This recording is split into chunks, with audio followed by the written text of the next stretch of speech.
What if the U.S. and Russia had a nuclear war? If they each used their current nuclear arsenals, they would burn every major city and industrial area in each country. Professor Alan Robach, a climatologist and distinguished professor from the Department of Environmental Sciences at Rutgers University, answered this question. Within a week of the nuclear war, 150 million tons of black smoke would enter the atmosphere. It would rise into the stratosphere, covering Earth and lasting for years. The black smoke absorbs sunlight, preventing it from reaching the surface. 2 weeks after the war, as the smoke spreads around the world, it gets dark and cold at the surface. The sunlight that is absorbed by the smoke in the upper atmosphere heats it, destroying the ozone layer. This lets dangerous ultraviolet UV radiation to reach the surface. Even though some of the UV will be absorbed by the smoke, much more gets to the surface. UV radiation destroys DNA, the building blocks of life, which will lead to increased cases of cancer.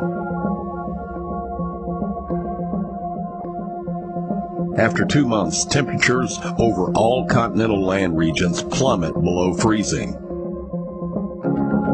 And now we have a nuclear winter.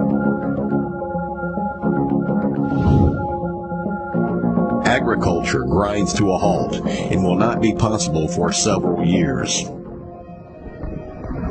At the 2 months mark, rainfall halts over all continental land regions, and some falls as snow instead. This adds to the problem for agriculture. After 4 months, famine begins as existing stocks of food run out.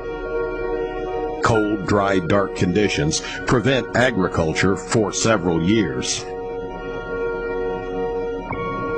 After 2 years, most people on Earth have starved to death. A few people on coastlines may survive in a hunter-fisher-gatherer existence, but they have to deal with the cold, dark conditions and the enhanced UV radiation.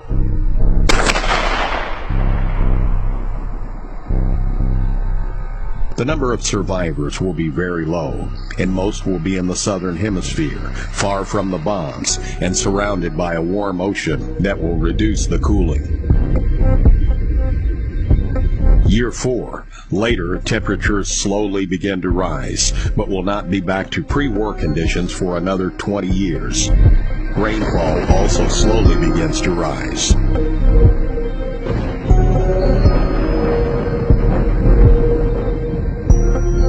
Even 5 years after the war, skin cancer is still on the rise. So is UV damage to plants.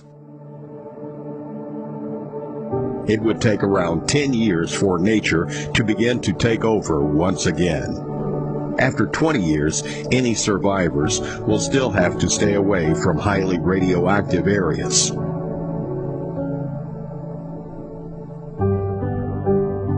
All this can happen with the currently operational 4,000 nuclear weapons in the U.S. and Russian arsenals.